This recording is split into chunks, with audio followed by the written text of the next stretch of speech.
तुलसीदास जी कहते पहलो सुख निरोगी काया, दूजे सुख होई घर में माया, चौथे सुख सुत आज्ञाकारी। पहला सुख वो है जो शरीर स्वस्थ है, शरीर निरोग है, शरीर में कोई मर्ज नहीं है, कोई बीमारी नहीं है। लेकिन शरीर जिसका निरोग है, शरीर जिसका स्वस्थ है, वो सबसे ज्यादा सुखी है। मैं कुंदनपुर से आया और ये खत है भीष्म की बेटी का। कन्हैया ने जो खत खोल के पढ़ा, क्यों पंडित जी? हाँ, इसमें तो ससुराल का नाम लिखा है।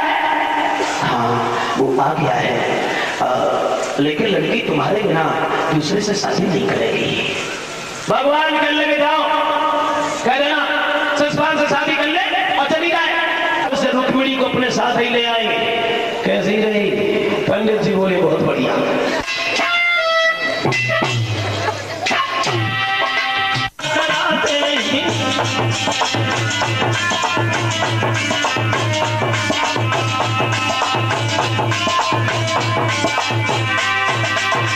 बोले हैं ब्राह्मण ने,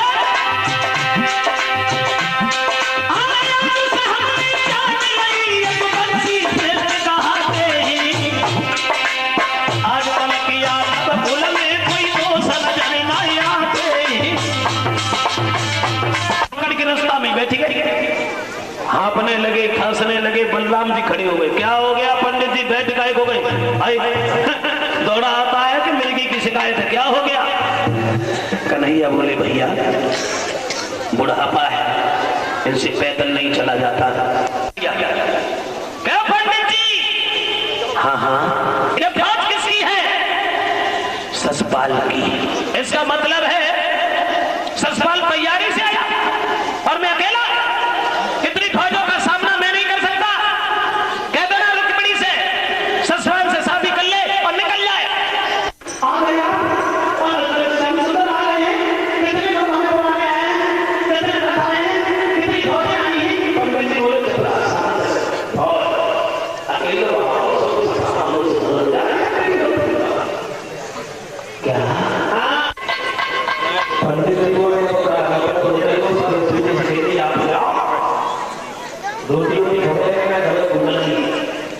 कोई बात नहीं, आज मैं तुम्हें भोजन नहीं करा पाऊंगी। क्यों? भोजन क्यों नहीं करा पाओगी? जवाब दिया पंडित जी, जो भोजन तुम्हें बनाए तो ब्राह्मण में घरई लगी भागेगी।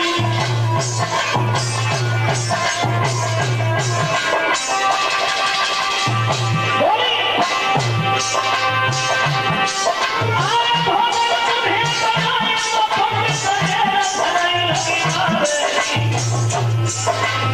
मेरे प्यार की सूरत है बड़े मंदिर से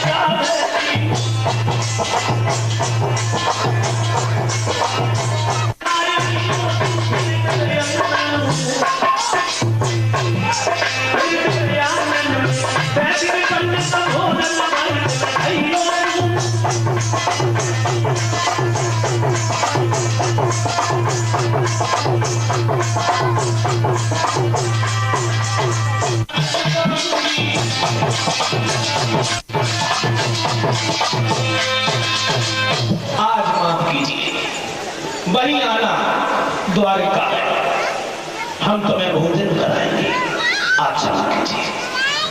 बोले कोई और नहीं तो द्वारिका में आ जाएंगे, हम कृष्ण के दर्शन से हो जाएंगे। इतना ध्यान रखना, धीरे से निकल जाना, शोर नहीं करना, अकेले आए, कोई मोटे काटे ना देने देते, कोई तरह नहीं। पंडित जी चले गए। रुक्मिणी ने आरती का थाल उठाया, चली और जो मंदिर के लिए चली, अकस्मात रुकुम आ गया। लड़की अब भैया पूजा करने के लिए मंदिर में परसों ससुराल को निकल जाएगी, चली जाएगी। कब भैया मैं बहुत जल्दी आ जाऊंगी। तो अकेली नहीं आओगी, 3-4 लड़कियां चली जाओ, पूजा करा के बहुत जल्दी ले आना, रास्ता में रुकना नहीं। हमारा साला बड़ा आदमी ये छोटी छोटी बातों में खड़ी हो गई। तो रुक्मिणी सोचने लगी जितो मंदिर पे पूजा बना बचाए सुखाऊ सुनाए बोली। एक लड़की दूसरी लड़की से बोली, सहेली वैसे जब खूब बातों करो कहते एहतियात बचपन दूसरी बोली चुप रहे होकर बराए तो नहीं आएगी ताकि घमंड के मेहमानी जाती चला ना बोलते तो न बोले। 5 लड़कियां मंदिर में पहुंची और जो कन्हैया ने रथ के में 5 देखी मन ही मन में सोचने लगे बाहरे पंडित जी हमने एक बुलाई उन्हें लाइन लगाई दी। जब जाना समझ में आते कौन सी रुक्मिणी और रुक्मिणी सोचने लगी कहूँ ऐसा हो जो हमारे धोखे का दूसरी को रथ में बिठा जो हाथ बाव कंगन देखो सोई समझ गए हमें लगती नहीं कि शादी यही रुक्मिणी। भगवान ने इशारा दिया और रुक्मिणी को अपने पास बुलाया, इधर आइए। रुक्मिणी ने कुछ नहीं कह पाया। रुक्मिणी की एक सहेली कन्हैया पे क्या ये बोले कहाँ रहते हो, अकल नहीं है, जी नहीं जानते किससे बात करते हमें बताओ क्या काम बोलो।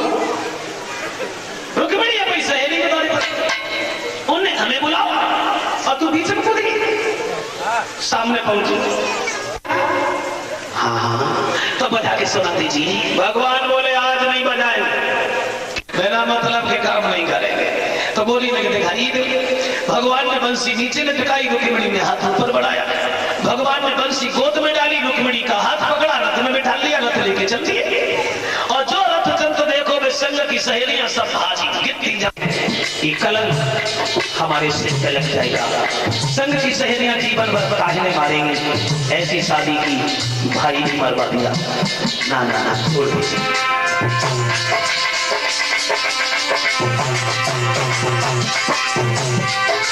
महाराज घर भी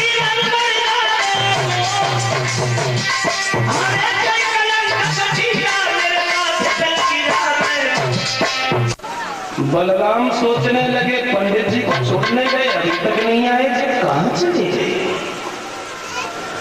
एक लड़का बोला भैया पंडित जी आए थे लेकिन अकेले नहीं आए थे, किसी लड़की की चिट्ठी लाए थे। क्या? बिल्कुल। बलराम भागे, आते आते जवाब दिया श्याम सुंदर से, क्यों किनकी लड़की उठा लाए? बोले भैया मेरा दोस्त नहीं है, इसी ने खत भेजा था। तूने ऐसा काम किया?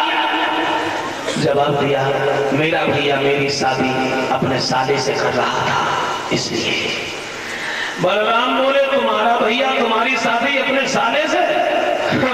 चिंता ही न करो, हम तुम्हारे भैया कोई चिंता नहीं छोड़ेंगे। किसे बांध दिया तुमने? बोले जही तो साले साहब हैं। कना ना छोड़ दीजिए। रुकुम को छोड़ दिया।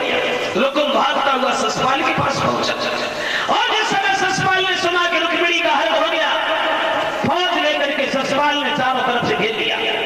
जवाब दिया ये दूसरा कौन आ गया इसके साथ? बोले उसका बड़ा भाई बलराम।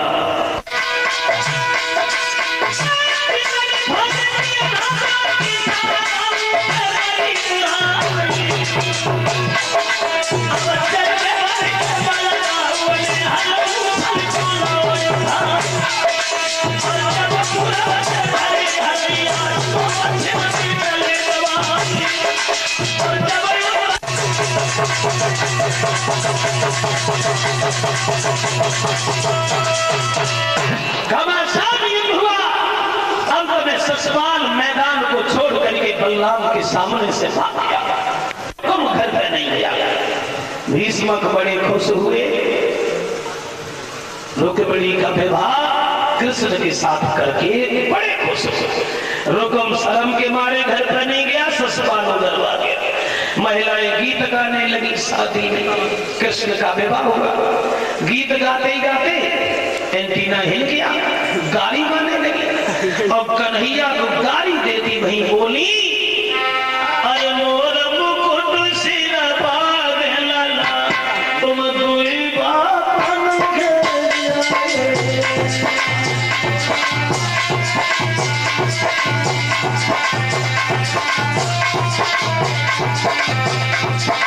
मोरा मुकुट से भगवान लाला तुम कोई पावन के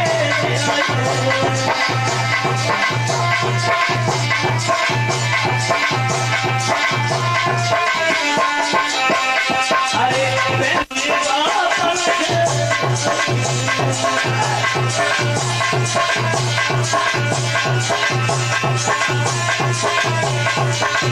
गाड़ी बेटी नहीं बोली मेरी बिटिया चंदा दी बिहारी कन्या के आए लाला तो तुम्हें माफ के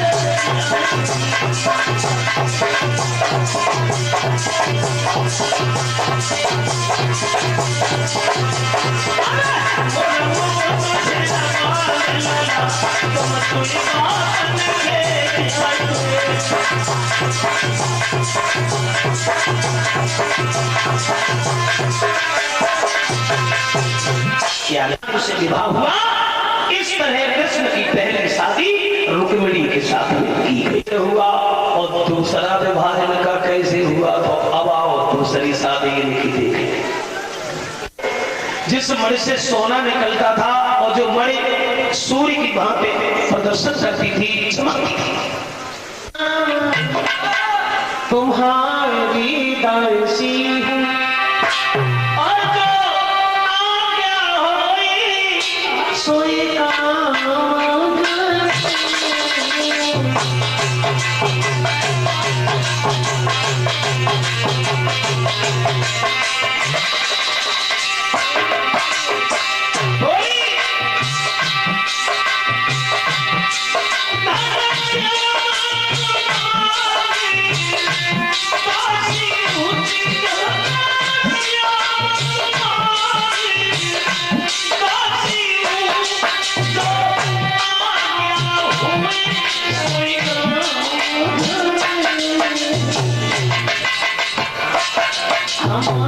संग चले या यही नहीं कुछ भोग करे या योग धरे।